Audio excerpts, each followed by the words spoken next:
Here's the rewritten script with original wording while maintaining the same structure, flow, and word count. There are 5 items parked in your financial life at this very moment that the IRS will tax the second you retire. Not because of anything you did wrong, but because of where they sit. And the window to relocate them is shrinking quicker than most folks realize. That viral video with 3.6 million views from last year told you to unload your house, unload your car, unload your belongings before retirement. That's lifestyle guidance. It's fine, but it won't preserve a single dollar in taxes. What I'm going to walk you through are 5 particular financial positions that the IRS handles differently, based on whether you reorganize them before your final paycheck or after. The gap in actual dollars runs into 6 figures across a 25-year retirement, not theoretically, mathematically. If you're inside 5 years of retirement, this is the most critical tax video you'll see this year. Here's the reason. Each of these 5 moves becomes substantially pricier or entirely unworkable once you stop earning. The tax brackets shift, the income flexibility vanishes, the IRMA A look-back locks in, and by the time most retirees figure out what they should have done, the window has already closed. Before diving in, I have to be upfront. I'm not an attorney. I'm not a CPA. I'm not a financial planner. Nothing in this video constitutes legal, tax, or investment guidance. These are educational illustrations grounded in current tax law and publicly accessible IRS material. Always speak with a qualified tax expert before deciding anything about your particular circumstances. My name is Kevin, and if you're new around here, this channel serves one specific audience, retirees and pre-retirees past 60 who want to grasp how the IRS truly operates in retirement. Not the version handed to you by your HR team, not the version your financial planner brushed past, the genuine version with genuine numbers in plain language. If that describes you, subscribe right now because next week I'm releasing a video on the precise month you ought to retire to owe the smallest tax bill. That one is going to reshape the timeline for many of you. Drop a comment right now. How many years until you retire? Just the figure. 1, 3, 5, 10. Whatever applies. I read every single comment, and the most frequent figure will determine which of these 5 moves I'll cover in a complete deep dive next. 2 seconds. Do it now. Let's jump in. Number 1. Unload your high turnover mutual funds inside your taxable brokerage account. This is the one that drains people quietly for decades without their knowledge. If you hold actively managed mutual funds within a taxable brokerage account, not within an IRA, not within a 401k, but in an ordinary taxable account, those funds are producing taxable events year after year, regardless of whether you sell anything. Here's the mechanism. The fund manager within your mutual fund is constantly trading stocks. Each time they offload a winning position, that produces a capital gain. When the year ends, the fund passes those gains along to you. You owe taxes on them, even though you didn't sell a single share. You never touched the money. You never made any choice. But the IRS mails you a 1099 and you owe. High turnover funds may carry turnover ratios of 80 to 120% annually, meaning the entire portfolio gets swapped out yearly. Each swap produces a taxable event. The tax burden of holding a high turnover fund versus a low turnover index ETF inside a taxable account can run 1 to 2% of your balance yearly in needless taxes. On a $200,000 taxable account, that's $2,000 to $4,000 yearly in taxes you didn't have to pay. Across 10 years, that adds up to $20,000 to $40,000. And you never spotted it because the tax appeared as a line entry on your return, not as a bill stamped in red. The remedy is straightforward, but it must occur before you retire. While you're still employed, your earnings are high enough that you're already sitting in a higher bracket. The capital gains from offloading the mutual fund holdings and purchasing tax-efficient ETFs will get taxed at your present long-term capital gains rate, either 15 or 20% depending on the bracket. But here's the kicker. In 2026, the 0% long-term capital gains rate covers single filers with taxable income beneath $49,450 and married couples beneath $98,900. If you hold off until after retirement and your income falls into that range, you can capture those gains at 0% federal tax. 0. So the playbook goes like this. If you're still employed, begin shifting high-turnover mutual funds into tax-efficient index ETFs now, but do it in phases. Offload the holdings with modest gains first. Keep the holdings with sizable embedded gains until your initial year of retirement when your income falls and you can possibly capture those gains at 0%. Either way, every year those high turnover funds remain in your taxable account is another year of needless tax drag. Get them out. And let me be precise about the mechanics because folks botch this. When you offload a mutual fund and purchase an ETF, there's no wash sale rule violation provided the ETF isn't substantially identical to the fund. For instance, offloading an actively managed large cap growth fund and purchasing a total stock market index ETF is completely acceptable. They're separate investments. The wash sale rule kicks in only when you sell at a loss and purchase a substantially identical security inside 30 days. If you're selling at a profit, the wash sale rule has no bearing whatsoever. I had a viewer message me last month who had been keeping a high turnover international fund in his taxable account for 12 years. He never examined the tax drag. When he ultimately gathered his 1099s from the past 5 years and totaled the capital gain distributions he had been taxed on, the figure topped $11,000 in taxes, paid on gains he never elected to recognize. $11,000 vanished due to where the fund was parked. He shifted it to an index ETF in a single afternoon. The bleeding ceased that day. The IRS doesn't care if you intended to produce those gains. The fund manager made the call. You cover the tax. That's why this needs fixing before retirement, because after retirement, every dollar of needless ordinary income shoves your Social Security into a steeper taxation bracket and may trigger IRMA surcharges. The compounding price of needless income in retirement is far worse than identical income while you're employed. Number 2. Unload your traditional IRA balance. By that I mean, transform it into Roth. I've discussed Roth conversions on this channel many times, but framed around what to do before retirement, this is the most valuable single move available to you. And the math is so overpowering that you need to hear it once more. Each dollar inside your traditional IRA is a dollar the IRS hasn't taxed yet. They will collect their share at some point. The question becomes when and at what rate. If you do nothing, those dollars stay in the traditional IRA. They grow, they compound, and at age 73, the IRS makes you start drawing them out via required minimum distributions. By that stage, the account is bigger, the mandatory withdrawals are heftier, and every dollar emerges taxed as ordinary income stacked on top of your Social Security and any pension.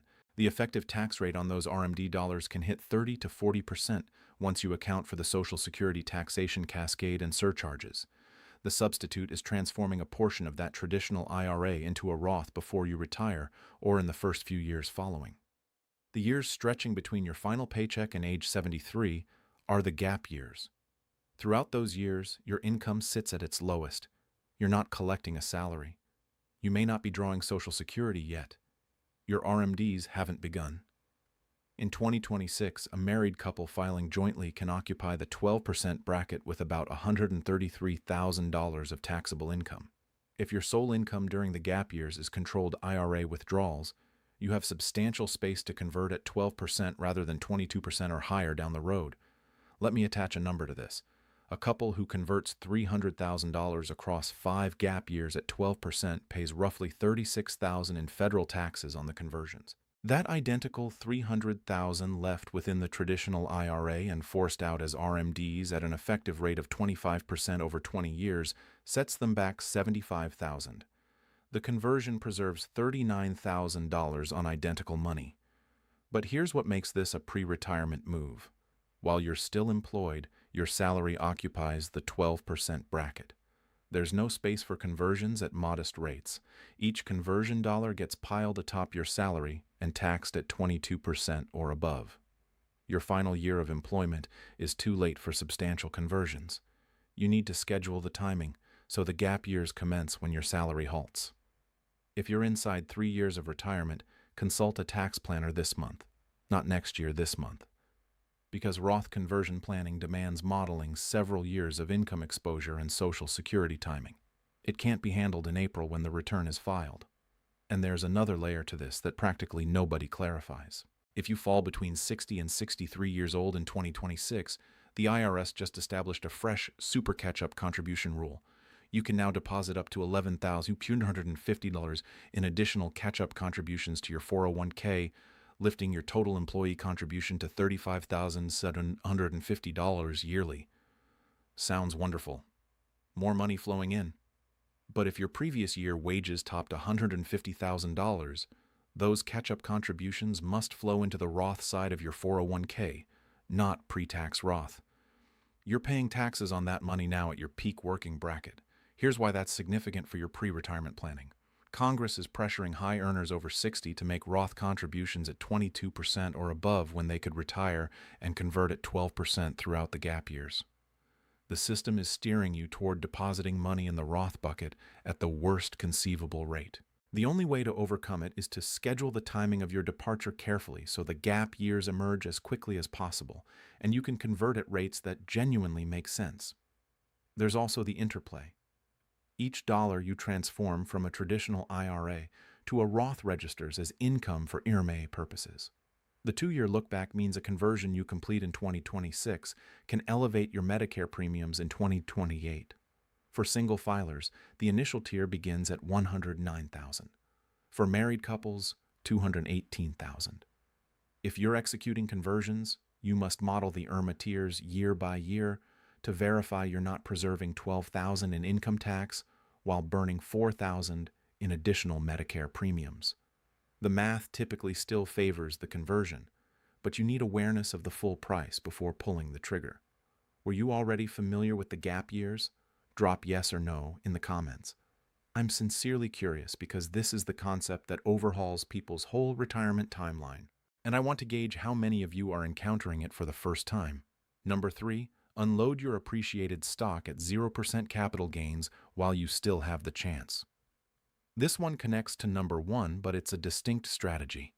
In 2026, if your taxable income falls beneath $49,450 as a single filer or $98,900 as a married couple, you owe 0% federal tax on long-term capital gains. 0. Meaning if you possess individual stocks or ETFs in your taxable brokerage account that have climbed considerably, you can offload them, owe no federal capital gains tax, and immediately repurchase them. You've just refreshed your cost basis to the present value. When you offload them again years down the line, the gain gets calculated from the new elevated basis. You wiped out years of embedded gains without paying a cent in tax. The strategy carries the name capital gains harvesting, and it's the mirror image of tax loss harvesting. Rather than offloading losers to balance gains, you're offloading winners when your income is low enough to owe 0 on the gain. But here's why it must occur before or right after retirement. The 0% rate applies only when your taxable income remains below the threshold. Once Social Security starts flowing, once RMDs activate, once your pension begins, your taxable income climbs past the threshold and the window closes. For most retirees, the 0% capital gains window exists for just 3 to 5 years at maximum. Some folks face an even briefer window. If you possess a stock you acquired 20 years back for $10,000 and it's now valued at $60,000, that's $50,000 in embedded gains. Offloading it while your income meets the 0% rate preserves you $7,500 in federal taxes versus offloading it later at 15%. On one position, if you hold several positions with embedded gains, the savings compound.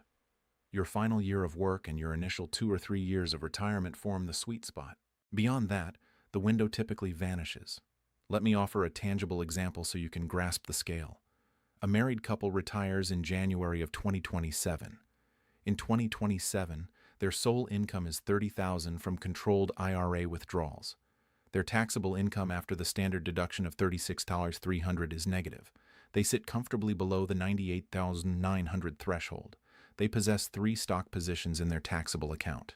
Position A, cost basis $15,000, present value $40,000, embedded gain $25,000. Position B, cost basis $8,000, present value $22,000, embedded gain $14,000. Position C, cost basis $20,000, present value $35,000, embedded gain $15,000, total embedded gains $54,000. They unload all 3, Total capital gains $54,000, federal tax at 0%. Zero. They immediately purchase comparable but not identical ETFs with the proceeds. Their fresh cost basis becomes the present market value. If they unload those identical positions in 10 years when their income runs higher, the gain gets computed from the new elevated basis.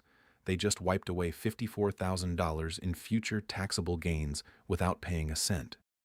Had they postponed until age 75 to offload those positions when their RMDs and Social Security are pushing income past the threshold, the 15% capital gains rate would have set them back $8,100 in federal taxes on the identical $54,000 in gains. That's $8,100 preserved by selling 2 years sooner. And one important caveat, unlike tax loss harvesting, capital gains harvesting carries no wash sale restriction. The wash sale rule pertains only to losses. You can sell at a profit, immediately repurchase the same security. That said, most advisors suggest purchasing a comparable but not identical fund to make sure the transaction is plainly recorded as a separate purchase for cost basis reasons. Number 4. Unload your bond funds and REITs from your taxable account. This deals with asset location, not asset allocation. The distinction carries enormous weight and almost nobody nails it. Asset allocation refers to what percentage of your portfolio sits in stocks versus bonds. Asset location refers to which account those investments occupy. And the IRS handles different account categories very differently. Bond interest gets taxed as ordinary income. REIT dividends get taxed as ordinary income. If those investments are positioned in your taxable brokerage account, every dollar of interest and every dollar of dividends gets tacked onto your adjusted gross income. That income elevates your provisional income, which shoves more of your Social Security into the taxable zone. It can spark IRMA surcharges. It inflates your state tax bill. The identical bond fund, or REIT positioned within your traditional IRA, produces the exact same income, but you don't pay taxes on it until withdrawal. Within a Roth IRA, you never pay taxes on it ever. The strategy is uncomplicated. Before retiring, offload your bond funds and REITs from your taxable account. Purchase them within your IRA or Roth IRA. In the taxable account, hold tax-efficient index stock ETFs that produce mostly long-term capital gains, which are taxed at lower rates or potentially 0%. The dollar effect of proper asset location can amount to 0.5 to 1% of your portfolio value yearly in lower taxes. On a $500,000 portfolio, that's $2,500 to $5,000 yearly. Over a 25-year retirement that comes to $62,500 to $125,000 simply for relocating the same investments between accounts. The allocation stays unchanged. The risk stays unchanged. The tax bill shifts dramatically. Why tackle this before retirement? Because while you're employed and contributing to your 401k or IRA, you have organic inflows to acquire the bonds and REITs within the tax-sheltered account. After retirement, there are no fresh contributions. You must sell and rebuy, which can spark taxable events. It's tidier and cheaper to fix the location while money is still flowing in. If you've stayed with the video this far, you're precisely the type of person this channel was built to serve. Tap the like button right now. It takes 1 second, and it signals YouTube to surface this to additional pre-retirees who need to catch this before their window shuts.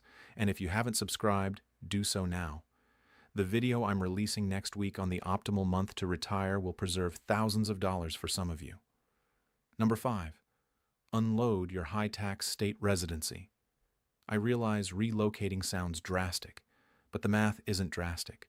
It's straightforward, and for some of you, it's the single largest financial choice of your retirement. 9 states impose no income tax whatsoever: Florida, Texas, Tennessee, Nevada, Wyoming, South Dakota, Alaska, New Hampshire, and Washington. 3 additional states, Pennsylvania, Illinois, and Mississippi, levy income taxes, but exempt all pension and retirement income, meaning IRA withdrawals, 401k distributions, pension payments, and Social Security all stay state tax-free. Compare that against California, where retirement income gets taxed at rates reaching 9.3%, or New York, where everything beyond $20,000 in pension income is fully taxable, or Minnesota, which still taxes a slice of Social Security benefits at the state level, or Connecticut, which phases out its Social Security exemption, beyond $75,000 for single filers. For a retiree pulling $60,000 in yearly income, the difference between California and Florida runs roughly $3,500 to $4,500 yearly in state taxes. Across a 25-year retirement, that's $87,500 to $112,500. That's not a lifestyle preference. That's a financial choice carrying a six-figure consequence. But here's why this move must occur before or precisely at retirement. Many states impose residency rules requiring you to establish domicile, switch your voter registration, refresh your driver's license, and reside in the new state for the majority of the year. If you delay until age 73 and your RMDs are pushing income upward, you're paying the steep state tax rate for every year you postponed. Each year of delay costs you the entire annual gap. I produced a complete video ranking the 3 worst and 3 best states for retirees. If your state is hurting you, watch that one after this. And here's another layer that nobody is linking. The $6,000 senior bonus deduction from the One Big Beautiful Bill is a federal deduction. It cuts your federal taxable income by $6,000 per individual, $12,000 for a married couple, for tax years 2025 through 2028. But if you reside in a state that aligns with the federal tax code, that deduction also cuts your state taxable income. In states like California that begin with federal AGI, the senior deduction passes through and preserves money for you at the state level too. But if you're in a no-income tax state, the federal deduction is everything you receive, and that still amounts to $1,440 yearly for a couple at the 12% bracket. The takeaway is that the state choice intersects with every other move on this list. If you relocate to Tennessee and execute Roth conversions at 12% throughout your gap years, those conversions cost you zero in state tax. In California, those identical conversions would face state-level taxation atop the federal rate. The effective rate of a Roth conversion in California can hit 21 to 23% once you blend federal and state. In Tennessee, it's 12% flat. The gap on a $100,000 conversion runs $9 to $11,000 on a single conversion in a single year. I'm not urging everyone to relocate, but if you're scheduling conversions and you reside in a high-tax state, the math on relocating before the conversions kick off is dramatically different from what most folks assume. Now, I'm not urging everyone to relocate. If your family is in California and your grandchildren are in New York and your life is established in Minnesota, don't tear up your entire existence to preserve taxes. But if you were already weighing a move, if you were already mulling warmer weather or reduced cost of living, factor the tax number into your choice. For many of you, it'll tip the balance. Let me unite all 5 with one example. Picture a married couple, both 63. They hold $400,000 in a traditional 401k, $150,000 in a taxable brokerage account, and they reside in California. They intend to retire at 65. Move 1, they unload their high-turnover mutual funds in the taxable account and swap them with tax-efficient index ETFs. Yearly tax drag eliminated, roughly $2,000 yearly. Lifetime savings $50,000 across 25 years. Move 2, they launch Roth conversions in their initial year of retirement. They convert $50,000 yearly for 5 years at 12% rather than waiting for RMDs at 22% or higher. Tax savings on conversions roughly $25,000 across 5 years. Move 3, in their initial year of retirement, when their income falls, they capture $60,000 in embedded capital gains at 0%. Tax sidestepped, $9,000. Move 4, they shift their bond allocation from the taxable account to the IRA. Yearly tax savings from proper asset location, roughly $2,000 yearly. Lifetime savings $50,000 across 25 years. Move 5, they relocate from California to Tennessee at retirement. Yearly state tax savings roughly $4,000. Lifetime savings $100,000 across 25 years. Total projected lifetime savings across all 5 moves, roughly $234,000. Identical couple, identical money, identical retirement, $234,000 more in their pocket because they reorganized 5 financial positions before the window closed. And here's the part that ought to make you uneasy if you haven't tackled any of this. Each one of those moves is legal. Each one is well documented within the tax code. The IRS doesn't block you from executing any of them, but the IRS also doesn't notify you they exist. Nobody phones you at 63 and says, "Hey, you should probably convert your IRA before your gap years close." Nobody mails a letter saying your mutual funds are bleeding $2,000 yearly in needless tax drag. Nobody alerts you that your bond funds are in the wrong account. The system is engineered to extract the maximum from people who don't pose questions. These 5 moves are the questions. Here's what I want you to do right now. 3 things. First, open up your taxable brokerage account. Examine what you own. Are there high turnover mutual funds inside? Are there bond funds or REITs producing ordinary income? Those are positions 1 and 4. Repair them. Second, examine your traditional IRA or 401k balance. If it tops $200,000, you require a Roth conversion plan before retiring. That's position 2. Speak with a fee-only tax planner. Not next year, this year. Third, calculate your embedded capital gains. Examine the cost basis of your taxable holdings. If sizable gains exist and you're inside 2 years of retirement, schedule the harvest for your initial low-income year. That's position 3. The 0% window doesn't endure long. Drop a comment and tell me which of the 5 moves caught you most off guard. Just the number 1 through 5. That number signals me precisely what to cover next. And the most common answer becomes next week's complete deep dive video. If this aided you, hit like, subscribe if you haven't already. I produce videos like this every week. And the next one, the one regarding the optimal month to retire, will reshape some of your timelines.